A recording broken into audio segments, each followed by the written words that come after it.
All right, so the big news, well, we've been following this for a few weeks now, right? But then Shams Charania, he came out with the story yesterday morning, ESPN.com, that Jimmy Butler prefers to be moved before the deadline in February out of Miami. And joining us now, former front office exec, ESPN front office insider, Bobby Marks, kind enough to join us here. Bobby, always great having you on the show. Thank you for joining us. Are you surprised that we're at the place that we're at right now, apparently, with Jimmy Butler and the Miami Heat?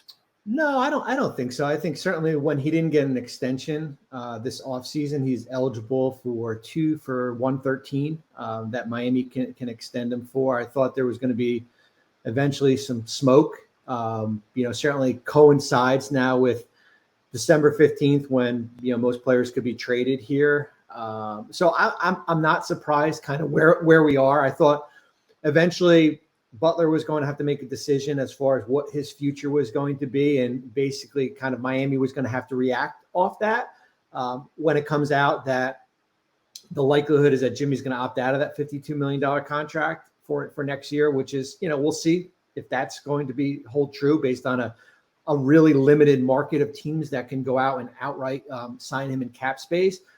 But we've got we've got a 5-week window as far as to figure out what Miami can do. And as I said on Wednesday, the new model for teams, and we live in this world where the rules have changed financially, the salary cap, the apron rules here. You saw what the Clippers were able to do with Paul George, right? Listen, we lived in a world where if a guy was on an expiring contract, you had to trade him and try to get something back.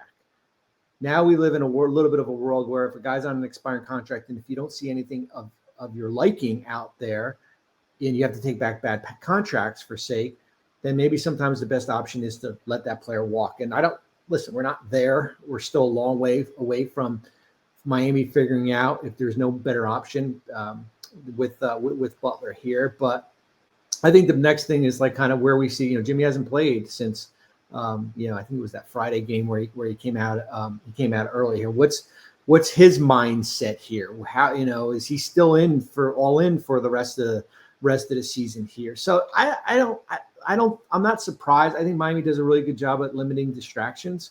They're kind of in that in-between phase where you've got Bam and Tyler, and you've got some of the younger players playing pretty well here. But it's gonna be a pretty interesting 5 weeks as far as when we get up to February 6th.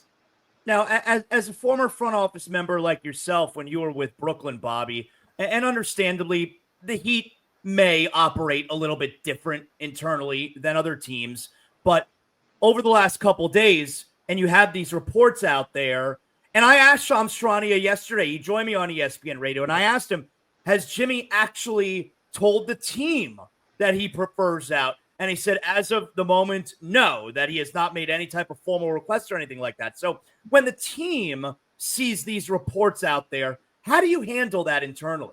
Yeah, I think you just kind of got to block it out, right? You got to block. I went through it in New Jersey back in 2008 when we had Jason Kidd.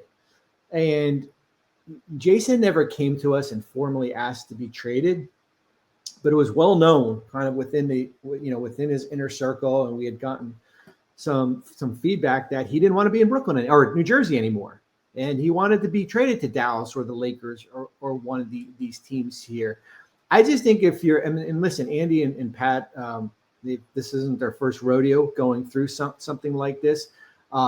It's great that there are teams or that has a preferred list of teams out there. But as I said, and I got this from a team when I was at Orlando, at the end of the day, Miami's going to do the best interest of the organization. And, you'd love to help out Jimmy Butler, but it's going to be how do you have flexibility moving forward? How do you stay competitive moving forward? How you're not totally taking a step back and taking back contracts that you don't want. So you're kind of in a holding pattern. If you're waiting for teams to call, great.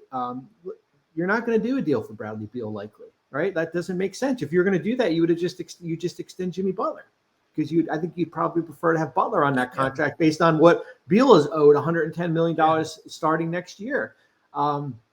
the challenges are extremely hard as far as for teams to trade for players in the middle of the season. And now you get a third and fourth team. And I think that's a big reason why you probably don't see Miami making altering trades during the middle of the year. They're just not known to it. Even the small trade that we saw a few weeks ago with Dennis Schroeder in Golden State, that was a minor trade, but Golden State's 1-3 since. So making in-season trades is extremely, extremely difficult. So I think you're listening to what the options are going to be. I think you're looking at to see what the landscape is going to be this offseason. Brooklyn, at the end of the day, is the only team that has significant cap space. That could change, right? I think you're working with his agent, Bernie Lee, as far as, okay, if there's no deal, let's play out this season. Let's get Jimmy's value as high as it can. And then maybe we figure it out as far as maybe him opting in and then trading him. Or maybe there's a scenario out there where it makes more sense, where it's a little bit cleaner when we get to end of June, early July. So you mentioned Brooklyn right now being the only team with cap space, and certainly it doesn't make sense for either party to be interested in each other in the offseason. So I feel like that's a major reason, or at least one of the reasons why I don't expect this situation to get ugly, because Jimmy needs Miami's help to get that next contract, because he needs to get that next contract, not as a free, maybe to sign and trade, but not as a free agent. He needs that next contract by being traded so that he can get the money that he wants. Yeah, no, I think they probably both need each other here. Probably Jimmy needs Miami a little bit more, especially if he's looking for that next contract. Jimmy's going to be 36 in September. I mean, that's the reality of it. We live in a world right now, and you saw with the Clippers with James Harden, who's on a 2-year, $70 million contract. Teams giving out 3-year contracts for $45 to $50 million that are that increase each year just are not happening right now. And that's the reality of it. Any team. Listen, you can go out and say this team can go out and create cap space, and possibly that can. But I do think the likelihood is that if there's no trade that works itself out prior to February 6th, I think the options of Jimmy opting in or maybe doing a sign and trade. That's how Miami was able to acquire him back in, I think 2019. And that deal, Miami didn't have cap space. So you can point to that. I will say this, though. The rules were a lot different. The rules in 2019 are a lot different than in 2024, 25. When people say that the Miami Heat have either failed Jimmy Butler or have not taken advantage of Jimmy Butler's prime, your reaction to that is what? Yeah, listen, I always say it takes two to tango. Availability matters. I mean, Pat Riley said it after the season concluded here, where you get, basically the lack of games that Jimmy played. Certainly you could point to Tyler Hero too, as far as guys not being available to play. They've gone to 2 NBA finals and an Eastern Conference finals, I think, in 3 out of the last 5 years somewhere. So I think you can debate that here. Have they been active trying to go out and get Damian Lillard? They have. Have they been active back in the 2019 when Kevin Durant was a free agent, or some of those other players out there? Giannis has never been available in the trade. So I do think, have they missed kind of the mark? I don't know. I mean, I look at trades extremely, extremely difficult. I look at trying to go get a marquee player. Extremely difficult. Would they love to have a mulligan on a Terry Rozier trade? I don't know. That's probably something for those guys to ask internally, because that trade hasn't worked out, and it's kind of limited as far as what you can go out and trade with, because they still owe Charlotte a first-round pick after this pick that Oklahoma City is conveyed here. So I would probably push back on that a little bit here, because, as I said, you did get to 2 NBA finals and an Eastern Conference finals, and, kind of a break here, a break there. And, you're winning a championship there. I mean, for me, Bobby, I'm going to defend the team in that spot. Jimmy Butler's career was looked at in a much different fashion before he was traded to the Miami Heat. I mean, matter of fact, when he was traded here to Miami, the next question, or the first question right after he was traded here, was, okay, but who's going to be the number one guy they trade for? And it's like, whoa, Jimmy actually ended up being the number one guy. He's had the most success in his career, professionally and personally and team-wise, in Miami by far. If Jimmy Butler retired today, compared to if he would have retired right before he got to Miami. The conversation about Jimmy Butler as a player is incredibly different since he got to Miami.